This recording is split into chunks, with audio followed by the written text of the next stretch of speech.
বনমন্ত্ৰী জয়ন্ত মল্ল বৰুৱাক বুঢ়া আঙুলি দেখুৱাই কামপুৰৰ বিভিন্ন প্ৰান্তত গঢ়ি উঠিছে অবৈধ বালিৰ মহল।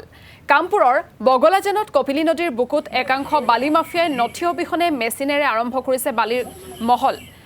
কপিলীনৰ খহনীয়াই কালৰূপ ধৰি থকাৰ সময়তে এই অবৈধ বালি মহল গঢ়ি উঠাত জাঙুৰ খাই উঠিছে বগলাজানবাসী ৰাইজ। স্থানীয় লোকে নগৰ সদৰ বন বিষয়াক এই অবৈধ খননক লৈ অৱগত কৰিছে যদিও চকুমুটা কুলিৰ ভাৱত আছে বিভাগটো। শীঘ্ৰে বালি মহল বন্ধ কৰিবলৈ প্ৰশাসনক আহ্বান জনাইছে স্থানীয় লোকে। যিখিনি মাটিত অবৈধভাৱে বালি তোলাৰ ব্যৱস্থা কৰিবলৈ আহিছে সেই কথাখিনি মই কোনো কাৰণত গম নাপাওঁ। মই মাটিগ্ৰস্ত হৈ আৰু যিখিনি সেই কথা মই যেতিয়া বেলেগ মানুহৰ পৰা শুনিছোঁ যে আমাৰ মাটিতে বালিত মেচিন দি তুলিব, গতিকে তুমি গৈ কিবা এটা ব্যৱস্থা কৰা। মই আহিলোঁ, আহি পেলাই তেওঁক লগ পালোঁ, এই নৰেন্দ্ৰ মেধিৰ ভায়েক নহয় জানো?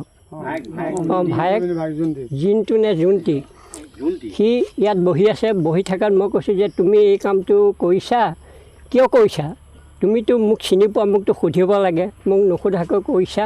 গতিকে তুমি বা সোধা নুসুধা সেইটো পিছৰ কথা।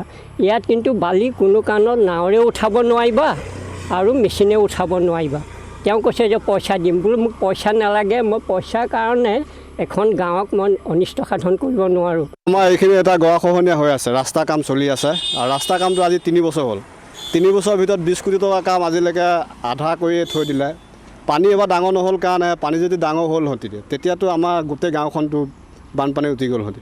আৰু এতিয়া 100 মিটাৰ দূৰতো নহয়, এইটো অবৈধভাৱে এটা বালি মেচিন খাঁচা বনায়, মানে বালি মাফিয়া বুলি কোৱাই ভাল। তেওঁলোকে আহি ইয়াত জবৰদস্ত গাঁৱৰ ৰাইজক কথা নুশুনি জবৰদস্ত ধৰক এই মহলটো মানে অতি সোনকালে বন্ধ হ'ব লাগে।